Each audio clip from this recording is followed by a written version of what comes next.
हरे कृष्ण प्रभु जी, दंडवत प्रणाम। हरे कृष्ण। जो जी व्यक्ति माता आप पढ़ ऐसे, सकते हैं। जी प्रभु जी, धन्यवाद। जो व्यक्ति ऐसे स्थूल भौतिकवादियों से कुछ ऊपर है, वे मृत्यु के बाद के जीवन होने में दृढ़ विश्वास रखते हैं और फलस्वरूप वे स्थूल इंद्रिय भोग के इस जीवन स्तर से कुछ ऊपर उठने का प्रयास करते हैं।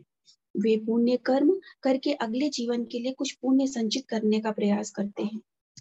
जिस तरह कोई व्यक्ति भावी सुख के लिए बैंकों में कुछ धन जमा करता है, किंतु ये लोग यह नहीं समझ पाते कि पुण्य कर्मों को करने से भी कोई व्यक्ति कर्म के बंधन से छूट नहीं सकता। जैसा कि इसके पूर्व हमने समझाया है, उल्टे पुण्य तथा पाप कर्म दोनों मनुष्यों को कर्म तथा कर्म फल के चक्र से बांध देते हैं। न तो पापी न ही पुण्यात्मा भौतिकवादी यह समझता है कि सदैव प्रतिकूल कर्म बंधन से मुक्ति पाने के लिए कर्म योग ही एकमात्र साधन है। इसीलिए दक्ष कर्मयोगी आसक्त भौतिकवादी जैसा ही आचरण करता है, किंतु साथ ही साथ अपने कर्म फल विष्णु को अर्पित करता रहता है, जिससे सामान्य लोगों को यह शिक्षा मिले कि सामान्य कार्य को करते हुए भी कर्म तथा कर्म फल के बंधन से किस तरह निकला जाए। इस प्रकार स्वयं कर्म योगी को तथा संपूर्ण जगत को एक साथ लाभ होता है। श्रीमद् भगवद गीता 3.26 में कहा गया है, पूर्ण पुरुषोत्तम भगवान कहते हैं, हे भरतवंशी, अच्छा हो कि तुम उस आसक्त भौतिकवादी की तरह कर्म करते रहो जो दिव्य ज्ञान से अनभिज्ञ है। इस प्रकार तुम लोगों को कर्मयोग के पथ पर प्रवृत्त कर सकते हो। अतः जो लोग दिव्य ज्ञान से अवगत हैं और जो इस प्रकार वास्तव में विद्वान हैं, वे शरीर तथा मन का परिपालन करने के लिए आवश्यक सारे कर्म तो करते हैं, किंतु वे परम भगवान विष्णु के दिव्य इंद्रियों को तुष्ट करने के उद्देश्य से ऐसा करते हैं। सामान्य लोग इन विद्वान अध्यात्मवादियों को सामान्य कर्मी मानते हैं, किंतु तथ्य यह है कि ये अध्यात्मवादी सांसारिक लाभ के लिए कर्म नहीं करते। ये कर्म योगी दिव्य फलों के लिए कार्य करने वाले होते हैं। ऐसे दिव्य कर्म में किसी पृथक प्रयास के बिना ही स्वतः भौतिक फल प्राप्त हो जाते हैं। धन्यवाद। हरे कृष्ण। हरे कृष्ण। ओके, नेक्स्ट हम पढ़ सकते हैं। अंजन गुरु अभिषेक नेक्स्ट। प्रभु पढ़ेंगे। अभिषेक अग्रवाल प्रभु।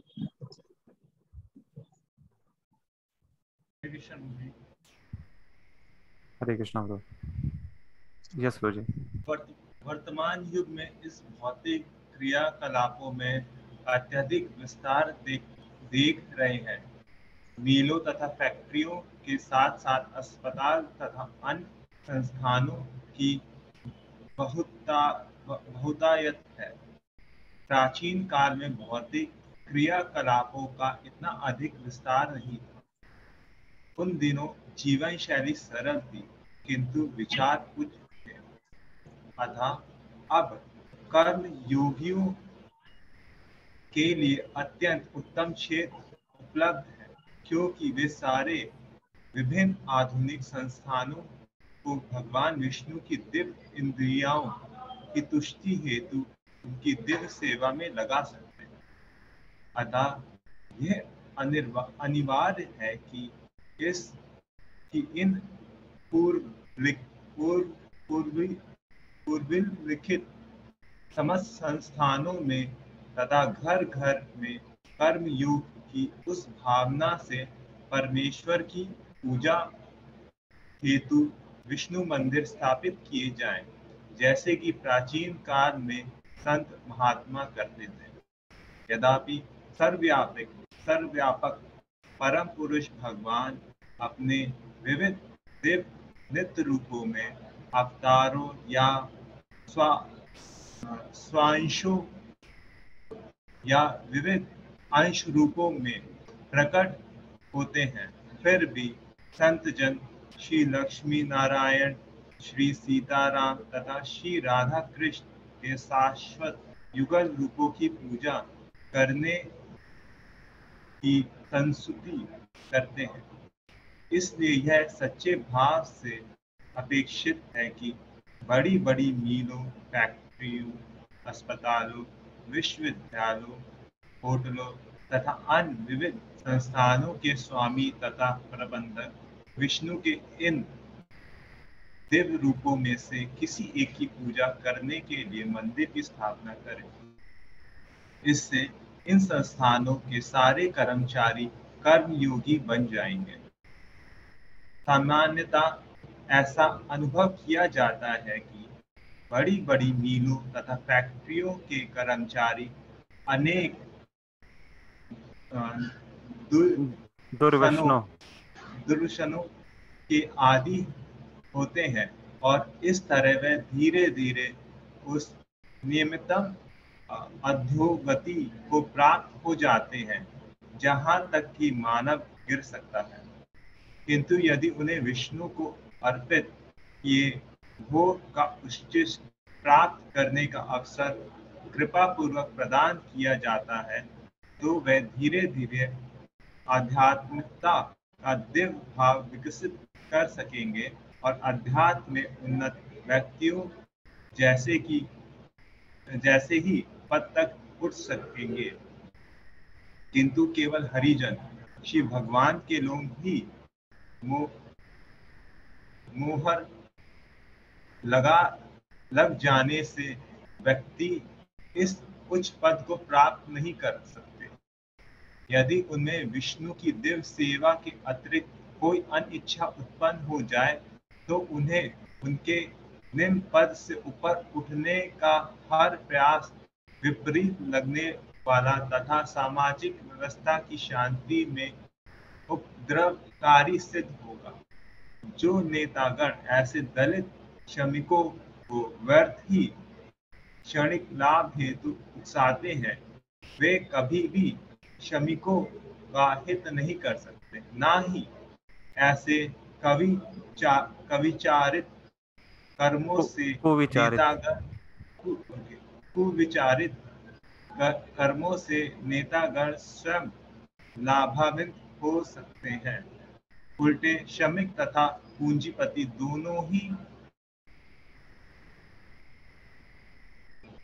दोनों ही ऐसे भौतिक कार्यकलापों से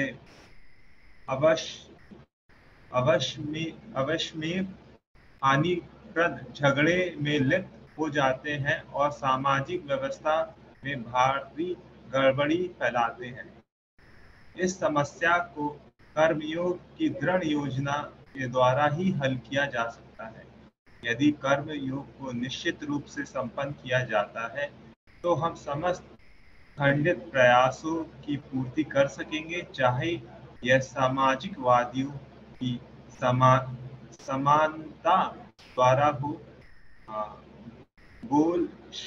बोल्शेविकों की भाईचारे की बृहद सामाजिक व्यवस्था द्वारा हो या श्रम संगठन वादियों द्वारा हो या इस धरती पर एक ऐसा भौतिक स्वर्ग की स्थापना द्वारा जिससे संपत्ति की प्राप्ति में श्रमिक जन पूंजीपतियों से आगे रहते हैं।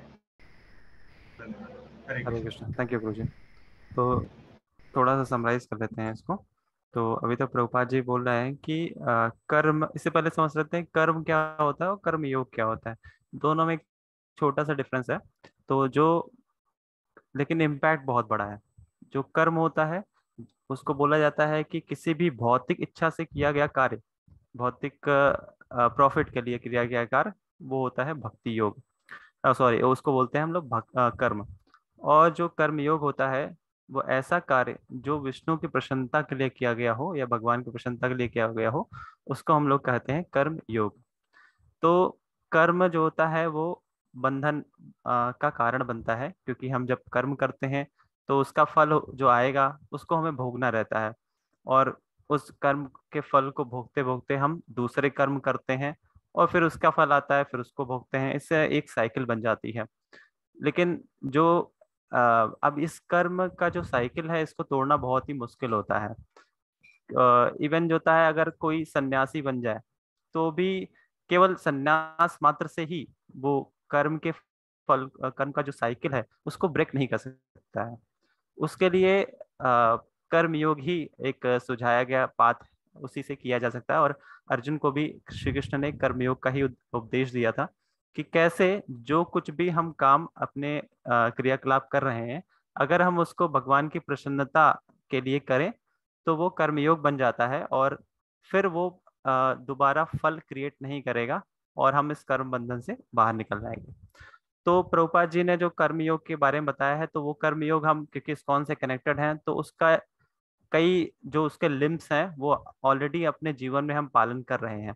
जैसे कि भगवान के नाम का जप करना, और मंदिर आना, और अपना जो धन है उसको डोनेशन में देना, अच्छे कामों में देना, भगवान के मंदिर निर्माण में देना, फूड फॉर लाइफ है, और सेवाएं करना मंदिर में।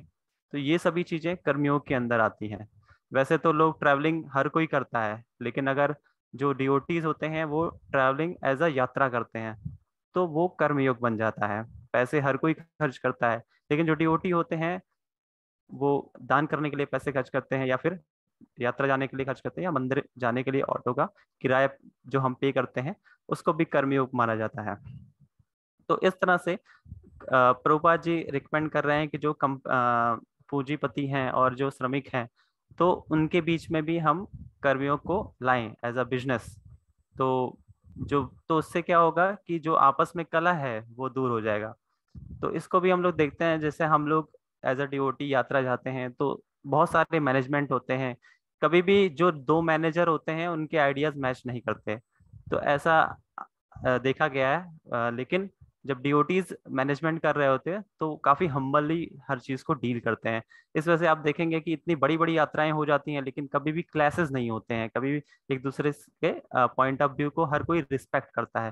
तो ये कर्मयोग की वजह से होता है, क्योंकि सबका जो उद्देश्य है वो भगवान को प्रसन्न करना है। लेकिन मटेरियल सर्किल में क्या होता है, जो उद्देश्य रहता है वो केवल अपनी नीड को पूरा करना, बाकी दूसरा कहाँ जा रहा है उसकी नीड का बिल्कुल भी ध्यान नहीं रखा जाता।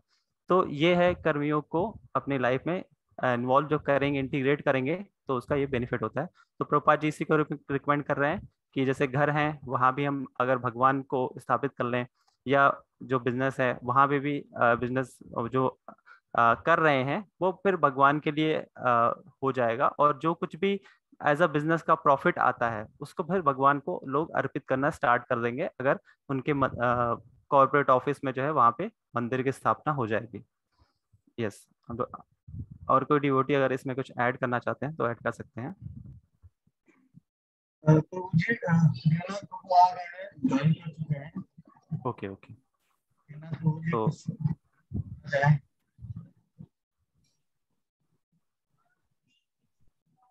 यस, हरे कृष्णा प्रभु जी। हरे कृष्ण। दंडवत प्रणाम प्रभु जी। हरे कृष्ण, दंडवत प्रणाम। Yes, Ruji. If you want to add, Ruji, you can add. Am I audible? हाँ, yes, Ruji, audible. Thank you. Yes, it was good. Your explanation was very good. I just wanted to add one thing. Like, एक यहाँ पर बताया गया था कि I think कहीं भी तो संन्यास के बारे में कुछ वर्णन आया था, आपने पढ़ा था। हाँ, yes, तो प्रभुपाद जी लिखते हैं कि संन्यास से केवल संन्यास से उसकी जो कर्मयोग है, क्या था वो statement, what was the statement? केवल संन्यास ग्रहण करने से ही कोई कर्मयोग को पालन नहीं कर रहा है, ऐसा नहीं है कि कर्मयोग का पालन कर रहा है। ओके, हाँ, तो बेसिकली फिर वहाँ पर जो संन्यास की प्रभुपाद जी बात कर रहे हैं वो संन्यास वैष्णव संन्यास नहीं है, जैसे हम जो इस्कॉन में लेते हैं वो संन्यास एक जो संन्यास लोग लेते हैं एक प्रकार से वैराग्य के रूप में, पर भक्ति के नियमों का पालन नहीं करते हैं, वो संन्यास की बात कर रहे हैं। जो ज्ञान योगी या फिर अष्टांग योगी लेने का प्रयास करते हैं वो भी सन्यासी होते हैं, बट क्योंकि वो संन्यास जो होता है वो एक भौतिक स्तर पर होता है, इसलिए उसकी संन्यास की विधि से उनको जो उनके कर्मयोग की जरूरतें हैं वो पूरी नहीं होती। बट वैष्णव संन्यास में ऐसा नहीं है। ऐसे संन्यास का जो उच्चतम स्तर है वो ये है कि अगर कोई व्यक्ति संन्यास ग्रहण करते हैं और भगवान की भक्ति में पूरी तरह अपने आप को समर्पित करते हैं तो वो सभी कर्मयोग के नियम से बाहर है, वो सभी से परे हैं, उन पे ऊपर कुछ लागू नहीं होता है। बट ये तभी होता है जब वो एक वैष्णव से संन्यास ग्रहण करते हैं और एक प्रामाणिक परंपरा में रहकर करते हैं ऐसा। तो ऐसा नहीं है कि संन्यास ग्रहण नहीं करना है, क्योंकि अल्टीमेटली जीवन का उद्देश्य है वैराग्य। ये सभी के लिए, ये ब्रह्मचर्य हो या गृहस्थ हो, सभी को जीवन में जो लक्ष्य है वो है वैराग्य। ब्रह्मचर्य, गृहस्थ, वानप्रस्थ, संन्यास, तो अल्टीमेटली जो चौथा ऑर्डर है संन्यास का वो सभी लोगों के लिए है। तो इसलिए उसको हम नीचा नहीं देखना चाहिए पर जो एक ज्ञान योग के स्तर पे जो संन्यास लिया जाता है उसके बारे में प्रभुपाद जी बात करते हैं। अदरवाइज फिर हम कर्मयोग में, कर्मयोग जो है वो चीजों को जैसे प्रभुपाद जी बताते हैं, भगवान की सेवा में हमारे टेंडेंसी को लगाना, यह है कर्मयोग। एक प्रकार से हमारी जो इच्छाएं हैं या फिर हमारे जो एक नेचर है, साइकोफिजिकल नेचर, उसको भगवान की सेवा में लगाना, हमारे जो एक बद्धावस्था में जो हम कार्य करते हैं उनको भगवान की तरफ डायरेक्ट करना, ये कर्मयोग है। पर व्यक्ति भक्ति में आते हैं, कर्मयोग से हम योग में आते हैं। प्रभुपाद जी की चैप्टर बताएं। प्रभु जी आपकी थोड़ी आवाज ब्रेक हो रही है।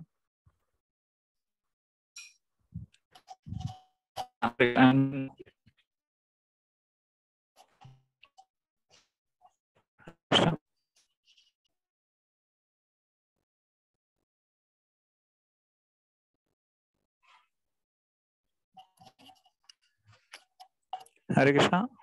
हाँ यस प्लीज, नाउ ऑडिबल प्रभु जी। टिल वेयर यू हर्ड, कहाँ तक सुना आपने? प्रभुपाद जी के बारे में शायद बता रहे थे आप। हाँ, तो मैंने बताया कि प्रभुपाद जी संन्यास की बात करते हैं, वो एक ज्ञान योग के स्तर पर संन्यास था, ना कि भक्ति वाला संन्यास। तो जैसे मैं बता रहा था कि हाँ, अल्टीमेटली जो वैराग्य है वो हमारा एक भक्तिमय जीवन का एक अंडरलाइन प्रिंसिपल है वैराग्य। तो वैराग्य की ओर हमको बढ़ना है, तो कर्मयोग उसमें जो है पहला स्टेप है, क्योंकि कर्मी जो है वो कार्य करता है पर भगवान को उससे जोड़ता नहीं है। तो कर्म योग, ये कर्म से कैसे अलग हो जाता है? जब योग आ जाता है। तो योग मतलब उसको जब भगवान से जुड़ा हो जाता है तब वो कर्म योग बन जाता है। उसके पहले वो केवल कर्म होते हैं और कर्म के अपने फल होते हैं, और जब वो कर्म योग बन जाता है तो उसके फल हम भगवान को अर्पण करते हैं। इस प्रकार। हरे कृष्णा। थैंक यू प्रभु जी।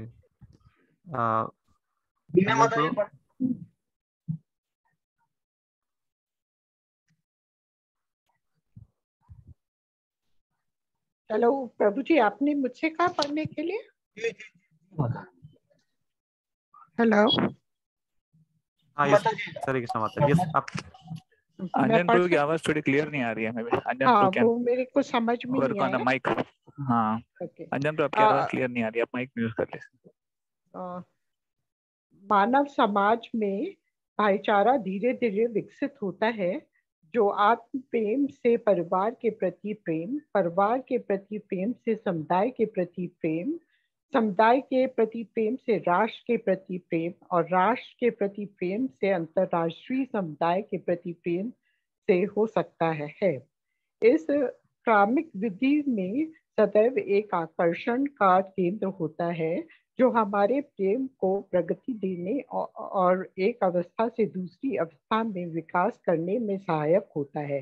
किंतु हम ये नहीं जानते कि भाईचारे के विकास हेतु इस निरंतर संघर्ष में आकर्षण का चरम केंद्र न तो परिवार है, न समुदाय है, न राष्ट्र, न ही अंतर्राष्ट्रीय समुदाय, अपितु सर्वव्यापक भगवान विष्णु है। यह ज्ञान भौतिक पर्दे अर्थात परम सत्य को मोहक शक्ति के कारण है। भगवान भक्त प्रहलाद महाराज इसकी पुष्टि करते हैं कि सामान्य जन ये नहीं जानते कि उनके आकर्षण का चरम केंद्र पूर्ण पुरुषोत्तम भगवान विष्णु है, और विष्णु श्रेणी में श्री कृष्ण परम आकर्षण है। वस्तुतः कृष्ण शब्द कृष धातु के व्युत्पन्न है, जिसका अर्थ है जो आकर्षित करे वह। अतः परम सत्य का नाम श्री कृष्ण अर्थात सर्व आकर्षण के अतिरिक्त और कुछ हो ही नहीं सकता।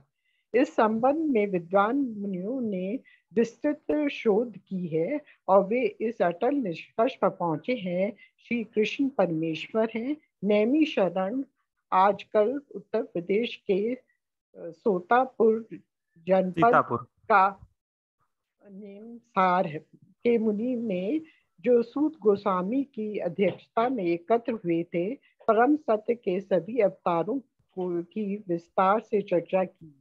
वे इस निष्कर्ष पर पहुंचे कि श्री कृष्ण की पूर्ण पुरुषोत्तम भगवान हैं और अन्य सारे अवतार या तो उनके स्वांश हैं या स्वांश के भी अंश रूप हैं। भगवान या पूर्ण पुरुषोत्तम परमेश्वर तो कृष्ण है। ये अध्यात्मादियों के भागवत संप्रदाय का निष्कर्ष है।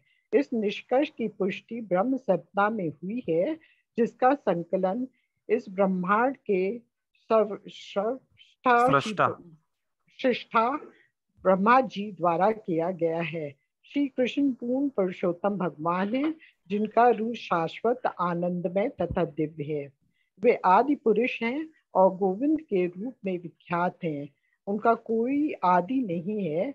वे अन्य समस्त कारणों के कारण हैं। यदि हम समस्त कारणों के आदि कारण श्री कृष्ण के केंद्रीय आकर्षण के आधार पर एक दूसरे के साथ अपने संबंध स्थापित कर लें, तो हम वास्तव में भाईचारा तथा मानवता के भावों को स्थायी शांति के व्यवहारिक साधनों में बदल सकेंगे। इसमें निहित सिद्धांतों को अधिक स्पष्टता से समझाने के लिए हम अपने चारों और संसारी संबंधों का अवलोकन कर सकते हैं।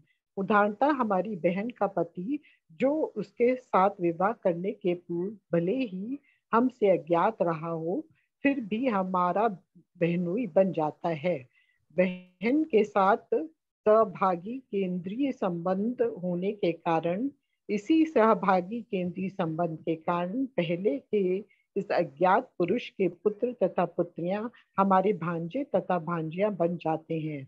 पुनः ये सारे प्रेममय संबंध हमारी बहन का पर केंद्रित हैं। इस मामले में हमारी बहन आकर्षण का केंद्र बन चुकी होती है। हरे कृष्ण। हरे कृष्ण। थैंक यू माता जी। नेक्स्ट आदर्श प्रभु पढ़ेंगे। जी प्रभु जी। हरे कृष्ण। हरे कृष्ण। जी माता जी पढ़ सकते हैं।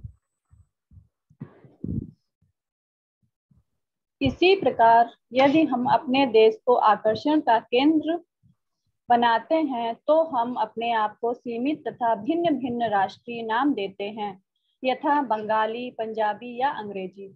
अथवा जब हम किसी विशेष मत या धर्म को आकर्षण का केंद्र बना लेते हैं, तो पुनः हम अपने आप को किसी पंथ के नामकरण से, यथा हिंदू, मुसलमान या ईसाई, उपाधि देते हैं। इस तरह हमने आकर्षण का ऐसा केंद्र चुन रखा है जिसमें अन्य कई लोग सहभागी नहीं हो सकते, क्योंकि उनके लिए हमारे आकर्षण का केंद्र सर्वाकर्षक नहीं होता। एक दूसरे के साथ हमारे संबंध तभी पूर्ण बन सकते हैं जब हम सर्वाकर्षक भगवान श्री कृष्ण को अपने आकर्षण का केंद्र बनाते हैं। स्वाभाविक रूप से हम सभी लोग उन श्री कृष्ण से नित्य रूप से संबंधित हैं, जो आदि पुरुष हैं और फलस्वरूप समस्त आकर्षणों का केंद्र हैं। अतः हमें जिस कार्य को करने की आवश्यकता है वह है इस संबंध को पुनः जीवित करना, जो माया के आच्छादक प्रभाव से अस्थायी रूप से विस्मृत हो गया है। अतः श्री कृष्ण के साथ अपने नित्य संबंध को पुनः स्थापित करने के लिए हमें कर्म योग को अपनाना चाहिए, जो कि ऐसी दिव्य अनुभूति के लिए प्रथम सोपान है।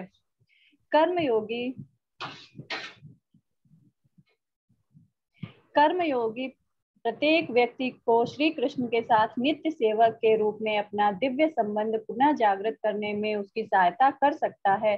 कर्मयोगी पूर्णतया संसारी कार्यों में मग्न सामान्य जीवों को यह महान लाभ उनके सामान्य कार्यकलापों से उनके विचलित किए बिना पहुंचाता है। वस्तुतः जैसा कि हम कह चुके हैं, श्रीमद् भागवत गीता में श्री कृष्ण उपदेश देते हैं कि यह संसारी कर्मियों के हित में होगा कि उन्हें उनके सामान्य कार्यकलापों से रोका न जाए, प्रत्युत उन्हें कर्म योग विधि के अंतर्गत इसी प्रकार व्यस्त रहने के लिए प्रोत्साहित किया जाए। हरे कृष्णा। हरे कृष्णा। थैंक यू माता जी। नेक्स्ट चिंतामणि प्रभु कहाँ जाएंगे? चिंतामणि प्रभु। यस प्रभु जी, हरे कृष्णा। सामान्यतया ये संसारी व्यक्ति श्री कृष्ण के साथ अपने नित्य संबंध को आसानी से समझ नहीं पाते। उल्टे वे माया के बहकावे में आकर स्वयं को श्री कृष्ण मानने लगते हैं। जब ये प्रकृति की शक्तियों को अपने अधीन करना चाहते हैं तो परम भोक्ता की यह मिथ्या स्थिति उन्हें अत्यधिक कष्ट पहुंचाती है। किंतु ये सारी संसारी तब भी प्रभुत्व जमाने की अपनी मनोवृत्ति को छोड़ नहीं सकते। जब ये निराशा और हताशा के दबाव के कारण भोग करने के भाव को त्यागने का दिखावा करते हैं तो और भी अधिक भोग करने की भावना के साथ वे प्रायः क्षण त्याग की शरण ग्रहण करते हैं। संसारी कर्मी जो अपने संसारी कार्यों का फल भोगने के सदैव इच्छुक रहते हैं, ऐसे कार्यों की असुविधाओं से अत्यधिक कष्ट पाते हैं, मानो वे कोल्हू में मजबूती से बंधे बेचारे बैल हैं। किंतु माया द्वारा निर्देशित मोह के अधीन वे सोचते हैं कि हम सचमुच ही आनंद ले रहे हैं। इसलिए विद्वान कर्मयोगी ऐसे मूर्ख संसारियों को उनके सामान्य कार्यकलापों से विरत किए बिना चालाकी से उन्हें उन कार्यों में लगाए रखते हैं जिनके प्रति उनका विशेष लगाव होता है। किंतु यह सब श्री कृष्ण के संबंध में होता है। इसी अभिप्राय से श्री कृष्ण के विद्वान नित्य सेवक जो मुक्त जीव होते हैं, कभी कभी सामान्य कार्यकलापों के मध्य में रहते हैं, जिससे वे कर्म योग की विधि के प्रति मूर्ख संसारियों को आकृष्ट कर सके। ये मूर्ख संसारी मूर्खतापूर्ण कार्यकलापों के अंधकार में सदैव स्थित रहते यदि पूर्ण पुरुषोत्तम भगवान श्री कृष्ण या अर्जुन जैसे उनके नित्य संगी अपने निजी उदाहरण की प्रत्यक्ष विधि से उन्हें कर्म योग में दीक्षित करने का कष्ट न उठाते। मूर्ख संसारी उस असीम कठिनाइयों को नहीं समझ सकते जो उन्हें अपने संसारी कार्यकलापों को संपन्न करते रहने में सहन करनी पड़ती है। वे अपने द्वारा संपन्न विविध कर्मों के ऊपर स्वामित्व के भाव से कितना ही मोहित क्यों न हो, वे प्रकृति के गुणों द्वारा सदैव संचालित होते हैं। श्रीमद् भगवद गीता में पूर्ण पुरुषोत्तम श्री कृष्ण का यही सुस्पष्ट निर्णय है। वे कहते हैं कि मिथ्या अहंकार वश मूर्ख संसारी व्यक्ति यह जाने बिना कि प्रकृति के गुण ही उसे हर कार्य को करने के लिए प्रेरित करते हैं, अपने को समस्त कार्यों का कर्ता मान बैठता है। वह मूर्ख यह नहीं समझ पाता कि वह भगवान श्री कृष्ण की भ्रमिका शक्ति माया देवी के वशीभूत है, जो अपनी इच्छा अनुसार उसे कर्म करने के लिए बाध्य करती है। फलस्वरूप वह अपने कर्मों का क्षणिक फल ही अनुभव करता है, जिसे हम क्षणिक संसारी सुख या दुख कह सकते हैं, जबकि वह प्रकृति के गुणों द्वारा अनुशासित दासता के कठोर दंड को भोगता है। श्रीमद् भगवद गीता में भगवान श्री कृष्ण पुष्टि करते हैं कि प्रत्येक जीव उनका अंश है। फलतः प्रत्येक जीव उनका नित्य दिव्य सेवक है। जो अंश होता है उसकी स्वाभाविक स्थिति यह है कि वह पूर्ण की सेवा करे। हितोपदेश नामक प्राचीन कथाओं के वैदिक ग्रंथ में उद्देश्य इंद्रियाणाम नामक सुव्यक्त उदाहरण है, जो संपूर्ण शरीर के साथ उसके विभिन्न अंगों के संबंध को बताता है। हाथ, पांव, आंखें, नाक आदि सब अंग उस संपूर्ण के अंश हैं जो शरीर कहलाता है। यदि पांव हाथ, पांव, आंखें, नाक आदि, उदर, पेट के लिए भोजन जुटाने का प्रयास करके अपने द्वारा संग्रहित खाद्यों का भोग स्वयं करने का प्रयास करें तो पूरे शरीर की व्यवस्था फैल जाएगी और शरीर के ये अंग संपूर्ण शरीर के विरुद्ध कार्य करने लगेंगे। ऐसे मूर्खतापूर्ण कार्यों से हाथ, पांव आदि कभी भी अपनी स्थिति को सुधार नहीं सकेंगे। उल्टे पेट के माध्यम से सारे शरीर को पर्याप्त पोषण न मिलने के कारण संपूर्ण शारीरिक तंत्र तथा कार्य निर्बल और रुग्ण हो जाए। इसी तरह अंश मात्र जीव यदि प्रत्येक वस्तु को परम पूर्ण श्री कृष्ण की प्रसन्नता हेतु अर्पित करना बंद कर दे तो वे जीव स्वयं ही कष्ट भोगेंगे। श्रीमद् भगवद गीता का कथन है कि पूर्ण पुरुषोत्तम। हरे कृष्ण गुरु जी, यहीं तक था। Thank you Guru ji. Hare Krishna. Yes या तो whatever we read till now, हमने जो भी पढ़ा अभी उसमें दो चीजें बहुत तीन चीजें बहुत इंपॉर्टेंट है। सबसे पहले प्रभुपाद जी बता रहे थे किस प्रकार भाईचारा धीरे धीरे बढ़ता है, कि पहले जब कोई व्यक्ति किसी का जन्म होता है तो उसकी आसक्ति अपने माता पिता से होती है, फिर धीरे धीरे माता पिता के माध्यम से उसको पता चलता है कि ये मेरे भाई बहन है, ये मेरे सगे संबंधी हैं, तो ऐसे उसका जो आकर्षण है या फिर जो उसका जो प्रेम है वो धीरे धीरे उन तक पहुंचता है। फिर धीरे धीरे समाज के प्रति, फिर धीरे धीरे देश के प्रति, ऑफ कोर्स राज्य के प्रति, फिर देश के प्रति, और इस प्रकार पूरे विश्व के प्रति। पर इस भाईचारे के इसके जो केंद्र बिंदु है वो उसका अहम है, वो स्वयं है, क्योंकि वो अपने आप को आइडेंटिफाई करता है शरीर से और उसके स्तर पे वो सबसे भाईचारे या फिर सबसे संबंध समझने का प्रयास करता है। इसलिए प्रभुपाद जी बोलते हैं कि इस प्रकार का जो संबंध है वो एक प्रकार से वो फलदायक नहीं है। उसका कभी व्यक्ति कभी भी सबके प्रति समान भाव नहीं रख सकता है। और वो कैसे संभव है? जब हम भगवान को केंद्र बिंदु में रखें और सबसे संबंध जोड़े भगवान के स्तर पे, तो वो भी संबंध हम इनफैक्ट जब भगवान के स्तर पे संबंध जोड़ेंगे तो सभी जीवात्माओं के प्रति वो संबंध जोड़ सकते हैं। पर क्योंकि वो भगवान को केंद्र बिंदु में रखे हैं इसलिए सभी के प्रति एक प्रेममय और एक बहुत ही अपनेपन का संबंध होता है, जिससे व्यक्ति सबको एक समान स्तर पे देख सकता है। इसलिए भगवद गीता में बताते हैं कि वो पंडित हैं जो लोग सभी जीवात्माओं को एक ही स्तर पे देख सकते हैं, वो सही में पंडित है। तो ये एक चीज है कि कैसे हम अपने संबंधों को अपना देखते हैं, हम उसको भगवान के कॉन्टेक्स्ट में नहीं देखते।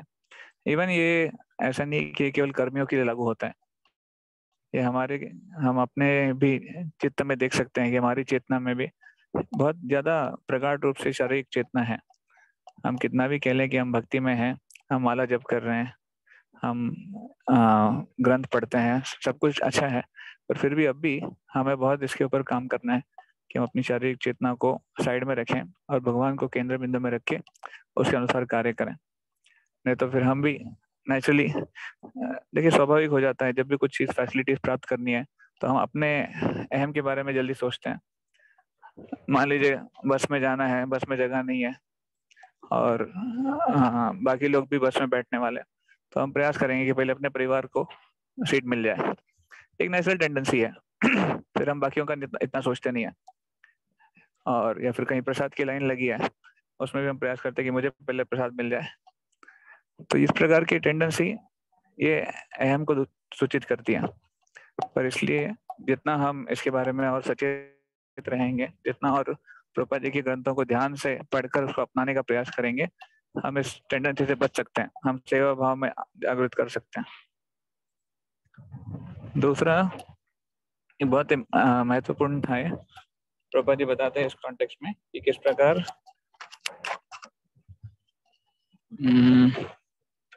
हम सबको भगवान के प्रति संबंध स्थापित करना है और भगवान के संबंध में सहजतया हम सबसे प्रेम करना या फिर सबकी एक दिव्य अनुभूति का अनुभव कर सकते हैं हम।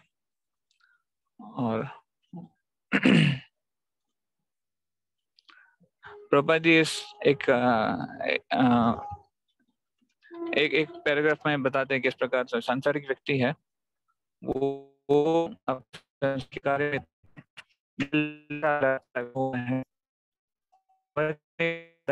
मुझे आपकी थोड़ी आवाज ब्रेक हो रही है। हरे कृष्णा। हाँ यस जी, हरे कृष्णा। हाँ अभी क्लियर हो आई गया। एम ट्रैवलिंग सो थोड़ा सा डिस्टर्बेंस रहेगा। संसारी व्यक्ति वाला वहां से तो करना था। तो किस प्रकार संसारी व्यक्ति जो है अपने ही संसार और अपने ही परिवार की जो मनोवृत्ति है वो छोड़ नहीं पाता है, और भले ही वो उसमें दुख भोग रहा हो पर उसको वो उसको दुख का कारण उसको नहीं देख पाता है कि ये मेरा जो आकर्षण है या जो शारीरिक चेतना है वो दुख का कारण है। इसलिए प्रभुपाद जी यहाँ पर वो कोलू के बैल का उदाहरण देते हैं कि जैसे हम बताते हैं ना कि किस जो ग्रह मेदी है, तो ग्रह मेदी का मतलब ग्रह मेदी और गृहस्थ ये दो प्रकार के लोग होते हैं। तो जो लोग ग्रह मेदी है वो उस प्रकार है जैसे कोलू का बैल होता है, एक जगह पे बंधा हुआ है और उतनी ही सर्कल में उसका पूरा जीवन चलता है। उसी प्रकार जो ग्रह मेदी होते हैं उनका घर जो केंद्र बिंदु है आकर्षण का, तो घर के इर्द गिर्द ही या फिर अपने परिवारजनों के इर्द गिर्द ही उसका संबंध चलता है, या फिर उसकी जो पूरी चेतना है वो उन्हीं के इर्द गिर्द होती है। तो उसको बोलते ग्रह मेदी। तो कई बार ये भौतिक भोग की जो इच्छा है वो दुख का कारण है पर उसको समझ में नहीं आता है, वो उसको एक्सेप्ट नहीं रियलाइज नहीं कर पाता है। तो एक बार प्रभुपाद जी से किसने प्रश्न पूछा कि स्वामी जी ये क्यों इतना भगवान के बारे में सोचना है, जितना चिंतन करना है, क्या फर्क पड़ता है अगर हम अगले जीवन में कुछ पशु होने में भी जाएंगे तो प्रभुपाद बोलते हैं अरे पशु होने में जाओ दुख भोगना पड़ेगा, कुत्ता बनना पड़ेगा, बिल्ली बनना पड़ेगा। तो व्यक्ति इतना इतना इतना शारीरिक चेतना में था कि वो कहता है ठीक है क्या प्रॉब्लम है अगर मैं कुत्ता बन गया तो नो प्रॉब्लम। तो प्रभुपाद जी बोले ठीक है मैं तुमको आशीर्वाद देता हूँ। तो इस प्रकार हम देखते हैं कि लोग ये समझ नहीं पाते कि किस जो उनका भौतिक आकर्षण है ये एक दुख का कारण है, वो उससे बाहर निकलने को तैयार ही नहीं। That's why identification of the problem is the first step and then rectification of the problem is the second step.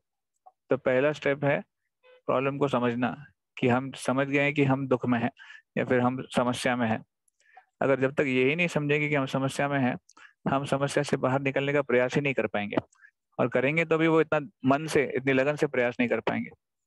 तो हमारे आध्यात्मिक जीवन में भी हालांकि एक प्रकार से भक्तों के संग के कारण या फिर हमारे भक्तों के संग के कारण कह लीजिए या फिर हमारे सेशंस के कारण कह लीजिए, एटलीस्ट जबरदस्ती बोला जाता है कि आपको भौतिक जगत में दुख हो रहा है, जन्म मृत्यु जरा व्याधि ये दुख के कारण है। तो हमको ये थ्योरेटिकली तो पता है पर जब तक हम इसको एक्सेप्ट नहीं करते एक साक्षात्कार के स्तर पे कि सही में जन्म मृत्यु जरा व्याधि दुख है, सही में भौतिक भोग जो है वो दुख का कारण है, दुख योनय एवते जैसे भगवान बताते हैं।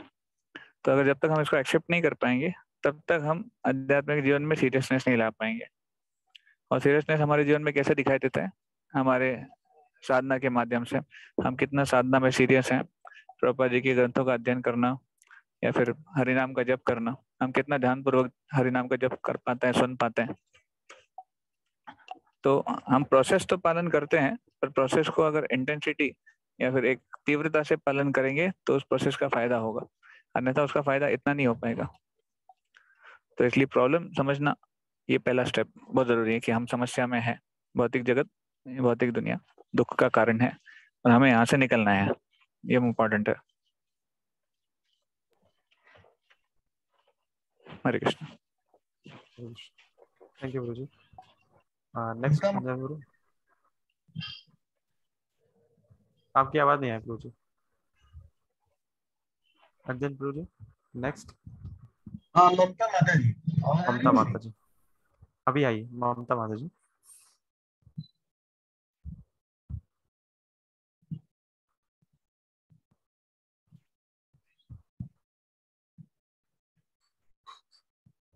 हरे कृष्ण माता जी।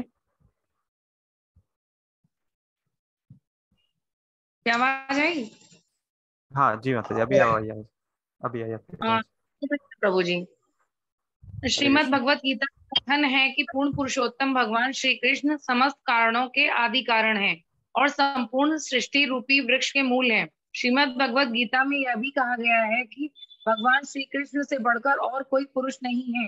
वे समस्त यज्ञों तथा कर्मों के परम भोक्ता हैं।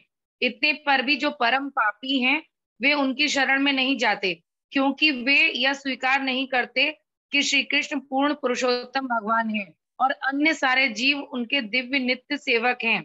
जीव तथा पूर्ण पुरुषोत्तम भगवान के बीच के इस दिव्य संबंध की विस्मृति ने ही हर व्यक्ति में यह झूठा भाव उत्पन्न किया है कि वह लघु श्री कृष्ण है।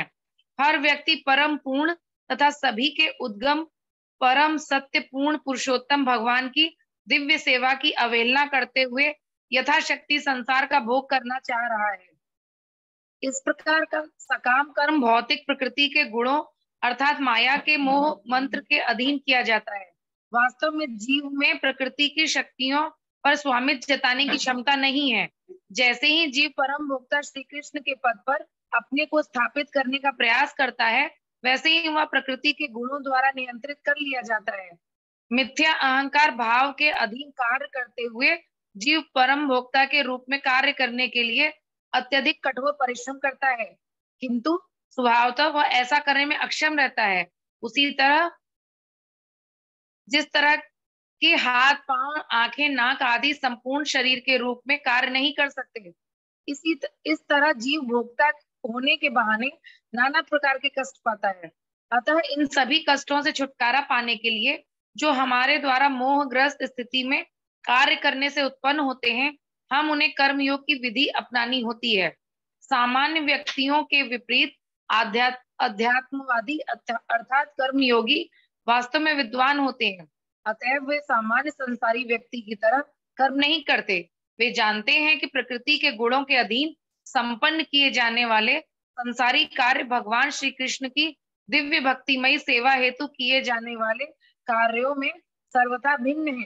कर्मयोगी अपने आप को भौतिक शरीर तथा मन से भिन्न जानकर श्री कृष्ण के साथ अपने संवैधानिक संबंध में कर्म करने का प्रयास करता है। वह जानता है कि भले ही इस संसार में वह अस्थायी रूप से है, फिर भी वह सनातन आत्मा है और परमात्मा का अंश रूप है। इस प्रकार वह संसारियों से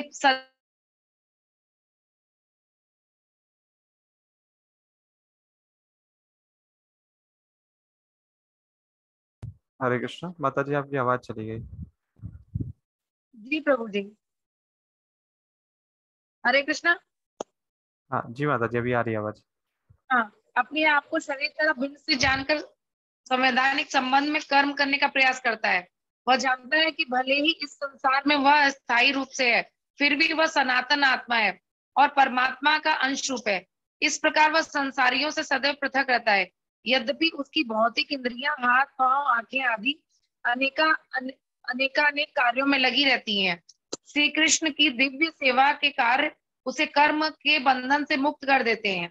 परम पुरुष भगवान श्री कृष्ण अर्जुन से कहते हैं, हे अर्जुन, तुम अपने समस्त संसारी कार्यों के भोग का विचार त्याग दो और इस चेतना के माध्यम से अध्यात्मवादी बनो। तुम परिस्थितिवश उत्पन्न अपने युद्ध कार्य को अपना सकते हो, जो तुम्हारा कर्तव्य है, किंतु तुम इसे मेरी सेवा की भावना से करो। इस तरह तुम कर्म के बंधन से मुक्त रहोगे। और जो कोई भी अपने प्रत्येक कार्य को इस दिव्य चेतना से मेरे निर्देशानुसार तथा मुझे किसी प्रकार का द्वेष रखे बिना संपन्न करता है, वह भी कर्म के बंधन से छूट जाता है। हरे कृष्णा प्रभु जी। हरे कृष्ण। थैंक यू माता जी।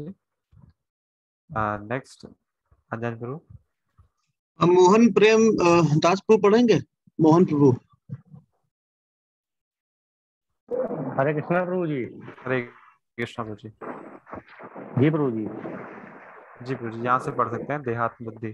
जी प्रभु। देहात्म बुद्धि की प्रक्रिया अर्थात यह भांति कि मैं यह भौतिक शरीर तथा मन हूँ और इसलिए मैं इस भौतिक जगत का अंश हूँ और इस भौतिक जगत की हर वस्तु मेरे भोग के लिए है, हमें दिव्य ज्ञान प्राप्त करने से रोकती है। इस दिव्य ज्ञान के आधार पर पूर्ण पुरुषोत्तम भगवान श्री कृष्ण हमें मौलिक वास्तविक अध्यात्म के प्रति उन्मुख होने और अध्यात्मवादी बनने का उपदेश देते हैं, तभी हम यह समझ सकते हैं कि हम इस भौतिक जगत में कुछ भी नहीं है और हम नित्य आध्यात्मिक जीव हैं। ऐसी आत्म अनुभूति से हमारी भौतिक आसक्ति स्वाभाविक रूप से विखंडित होने लगती है और हम जितना अधिक आध्यात्मिक रूप से विकसित होते हैं उतना ही अधिक हम भौतिक संसर्ग में संबंध इंद्रिय अनुभव द्वारा उत्पन्न सुख तथा दुख से प्रभावित होते जाते हैं। तब भौतिक संपर्क से उत्पन्न मिथ्या अहंकार धीरे धीरे समाप्त होने लगता है और इस मिथ्या अहंकार का विनाश होने से समस्त भौतिक उपाधियां से छुटकारा मिलने लगता है।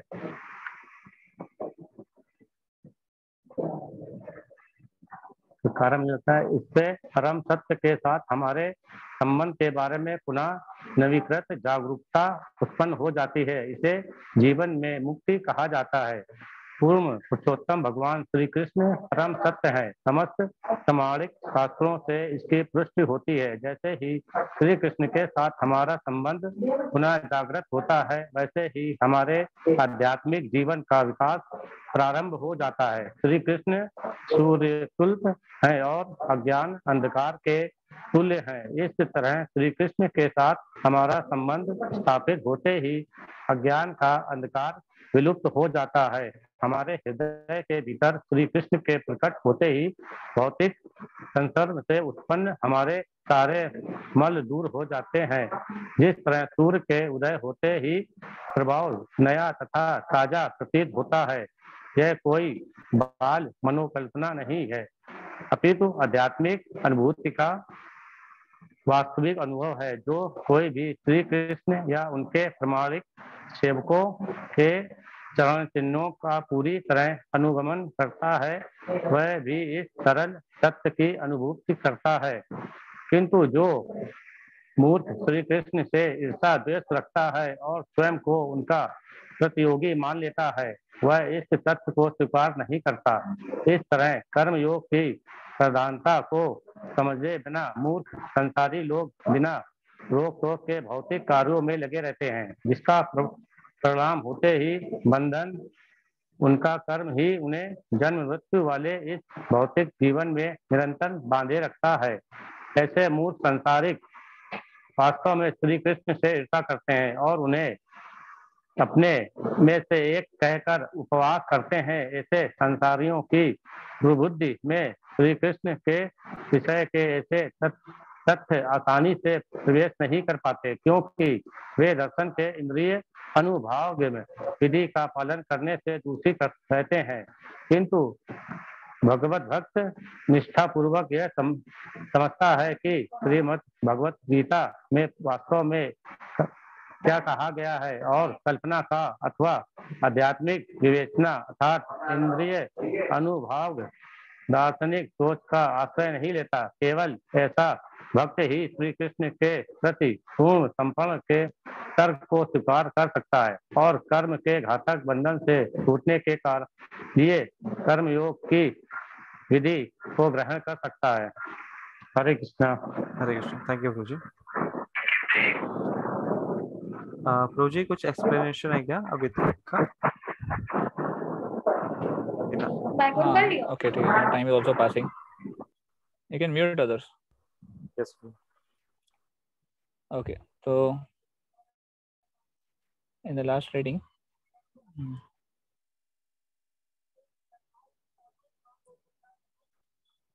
तो जहाँ तक श्री प्रभुपाद बता रहे हैं कि किस प्रकार भगवान सभी चीजों के आदि है और भगवान मूल है। तो पिछले रीडिंग में भी प्रभुपाद जी बता रहे थे कि कैसे अगर सभी इंद्रियां पेट की सेवा कर कर अगर भोजन पेट को दें तो वो सुखी रह सकती हैं या फिर वो संतुष्ट रह सकती हैं। पर अगर इंद्रियां स्वयं के लिए कार्य करें और अगर पेट को ना खिलाएं तो फिर वो दुखी हो जाएंगी। उसी प्रकार जब हम केवल अपने स्वार्थ के लिए कार्य करें और भगवान को संतुष्ट न करें तो फिर पूरा मानव समाज दुखी रहेगा। पर अगर इंद्रियों की भांति हम भी अगर भगवान की सेवा में लगे, भगवान को संतुष्ट करने का प्रयास करें, क्योंकि वो मूल है, वो आदि कारण है, उन्हीं को प्रत्यक्ष करना ये हमारे जीवन का उद्देश्य है। वो एकमात्र पुरुष हैं। अन्य जगह पे प्रभुपाद जी बताते हैं कि किस प्रकार भगवान पुरुष हैं, हम सब प्रकृति हैं, और क्योंकि वो पुरुष हैं तो वो भोगता है और प्रकृति जो है वो भोग्य है। तो प्रकृति का कारण काम है कि पुरुष को संतुष्ट करे, पुरुष की सेवा करें। तो इसी प्रकार हमें भी भगवान की सेवा करने में या फिर भगवान को संतुष्ट करने में हमारा प्रयास करना चाहिए। ये मानव समाज को समझना चाहिए। फिर अरे इसको बंद करो ना आवाज को। तो प्रभुपाद जी आगे बताते हैं कि जीव जिस प्रकार माया के गुणों द्वारा प्रभावित है, मोहग्रस्त है। ये मोह जो है वो माया का प्रभाव के कारण है। तो जब भी हमें मोह होता है किसी भी प्रकार का, वो परिवार का मोह है या संतान का मोह है या फिर कोई भी जो मोह है, ये समझना चाहिए कि वो गुणों का प्रभाव है। तो हम भी इन गुणों के अधीन हैं, इसलिए मोहग्रस्त हो जाते हैं और इनसे इसके कारण हम कई बार भगवान की सेवा छोड़कर अपने इंद्रियों की सेवा में लग जाते हैं, या फिर जिसके द्वारा हम मोहित हैं उनको संतुष्ट करने में हम लोग लग जाते हैं। तो इस प्रकार ये हमारे दुखों के कारण बन जाता है, हमारे कर्मों को भी वो और प्रदीर्घ कर देता है। तो इसलिए मोह से बचने का प्रयास करना चाहिए, जो कि बहुत प्रगाढ़ है। देखिए, जो व्यक्ति जितना ज्यादा गुणों के जो प्रभाव है उससे निकलने का प्रयास करेगा, वो उतना ही मोह को काटने में सक्सेसफुल हो सकते हैं। प्रभुपाद जी आगे बताते हैं कि भक्ति की विधि है जिससे मोह को हम एक्चुअल में सेवा से बदल सकते हैं। तो इसका मतलब ये नहीं कि हमें मोह नहीं रखना है, पर जो मोह है हमारा वो शारीरिक स्तर पे नहीं होना चाहिए, वो आध्यात्मिक स्तर पे होना चाहिए। तो कभी कभी हम ऐसा पाया जाता है कि हम अपने जैसे मान लीजिए बहुत स्वभाव है कि पिता का मोह होगा, फिर मोह होगा, तो उसके लिए कुछ एक्स्ट्रा फैसिलिटी देने का प्रयास करते हैं। तो कुछ बना के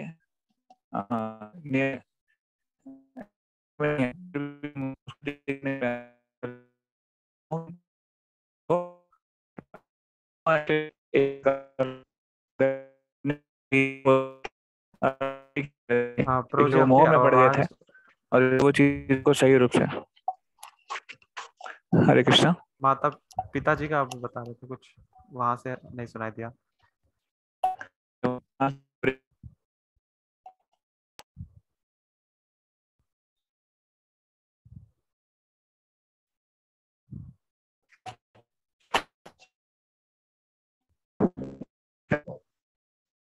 मुझे अभी वॉइस ब्रेक हो रही है। हरे कृष्णा। अभी हाँ नाउ क्लियर मुझे। तो मैं पिताजी का बता रहा था, आपने वहां तक सुना ना? यस। ओके, तो मैं कह रहा था कि कैसे पिता का या फिर माता का अपने संतानों के अपने पुत्र या फिर पुत्री के ऊपर मोह होता है, पर वो मोह के कारण कभी कभी हम जो कृष्ण भावनामृत के जो निर्देश हैं उसके विपरीत भी जाते हैं, क्योंकि वो मोह हमें हमेशा गलत कार्य करने में मजबूर कर देता है और वो धीरे धीरे होता है। हमने देखा है भरत महाराज के केस में भी, जब भरत महाराज जो जंगल में गए थे तपस्या करने के लिए, तो धीरे धीरे क्योंकि उनको उस हिरण के प्रति मोह उत्पन्न हो गया, इसलिए वो धीरे धीरे उनका आध्यात्मिक जीवन से भटकने लग गए। तो हमारे जीवन में भी इस प्रकार से मोह के कारण हम धीरे धीरे हमारे आध्यात्मिक जीवन के जो स्टैंडर्ड्स हैं उसको कॉम्प्रोमाइज करने लग जाते हैं। और इस मोह से बाहर निकलने का तरीका क्या है? तो प्रभुपाद जी बताते हैं कृष्ण भावनामृत। ये एक ही मार्ग है जिससे हम मोह को पूरी तरह काट सकते हैं। It can destroy all kind of illusions. तो भ्रम को काटना, मोह को काटना और ज्ञान में स्थित करना, ये कृष्ण भावनामृत का एक रिजल्ट है। तो इसलिए उसको अच्छे से प्रैक्टिस करना चाहिए। कभी कभी चीजों को हमारे जो मोह है उसको ना कहना, ये भी हमारे मोह को काटने में मदद करता है। तो when we are able to say no to the things, no to Maya and yes to Krishna, Prabhupada ji कहते थे, हमें माया को ना कहना चाहिए और कृष्ण को हाँ कहना चाहिए। तो कृष्ण के सेवा में क्या जो प्रिंसिपल है उसको आगे बढ़ावा देना चाहिए, या फिर जो कृष्ण की सेवा के विपरीत है उसको मना करने, उसको कम करने का प्रयास करना चाहिए, ऐसे। और प्रभा जी कहते हैं जो सांसारिक लोग हैं जिनकी दुर्बुद्धि भगवान को एक्सेप्ट नहीं करती है, वो एक प्रकार से भगवान के प्रति विद्रोह करते हैं, फिर उनके द्वेषी होते हैं। तो उसके कारण फिर उनको जन्म मृत्यु के चक्र में बार बार आना पड़ता है। तो अगर हम हमारे द्वेष को देखिए, द्वेष ही हमारा मूलभूत कारण है भौतिक जगत में आने का। हमने सुना है कि कैसे जब हम भगवान से द्वेषी हो गए थे, भगवान से अलग होकर भोग करना चाहते थे, तो इसलिए हम लोग भौतिक जगत में आ गए, अन्यथा हम लोग आध्यात्मिक जगत में थे। तो अगर हम जब तक इस द्वेष को पूरी तरह नहीं हटाएंगे तब तक हम अपना जो कृष्ण भावनामृत है उसको पूरी तरह प्राप्त नहीं कर सकेंगे। That will remain perpetually, it will cast us into the ocean of birth and death। हमेशा हमेशा के लिए हमको जन्म और मृत्यु के चक्र में फंसा के रखेगा। इसलिए द्वेष को काटना हमारे लिए बहुत जरूरी है। और उसके लिए वो द्वेष को कैसे काटेंगे हम? जब हम भगवान से प्रेम करना सीखेंगे। भगवान से प्रेम करना मतलब भगवान के दिए हुए आदेशों का पालन करना, भगवान के भक्तों से उनसे प्रेम करना, उनकी सेवा करना, और इस प्रकार भगवान को प्रसन्न करने का प्रयास करना। Okay, Hare Krishna. Thank you गुरुजी। Hare Krishna. So any other devotees want to make any comment or any question? Hare Krishna प्रभु जी। हरे कृष्णा। तो मोह, हमारा जो मोह है वो माया है भौतिक स्तर पे? हाँ।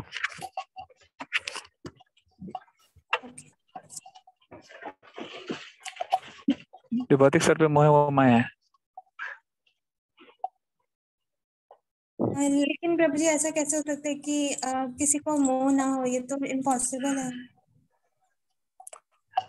नहीं, इसलिए तो देखिए मोह हो सकता, मोह छोड़ना इसका मतलब है चेतना को परिवर्तित करना।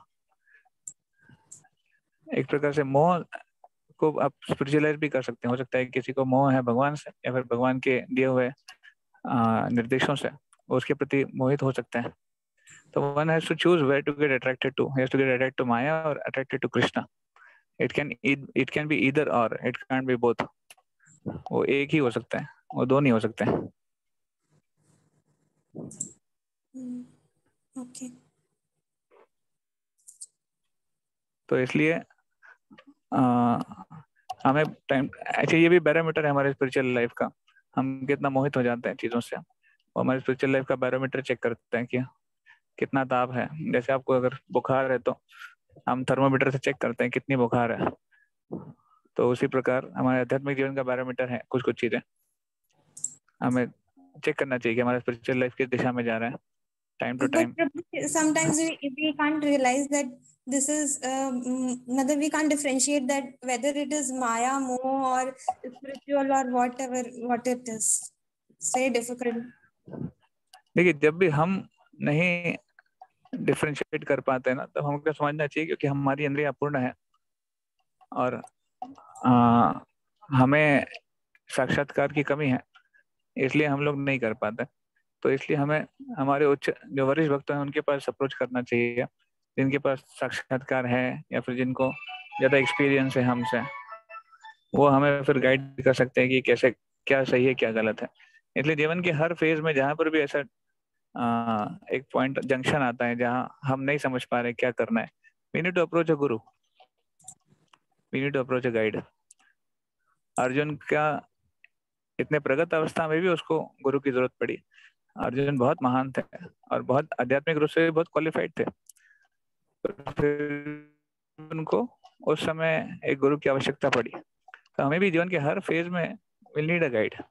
वी कांट से कि अभी हम हो गया, हमारा इतना स्टेज आ गया कि अभी हमें गाइड की जरूरत नहीं है, गुरु की जरूरत नहीं है। Okay, thank you. Hare Krishna. ठीक है, हरे कृष्णा। और कोई?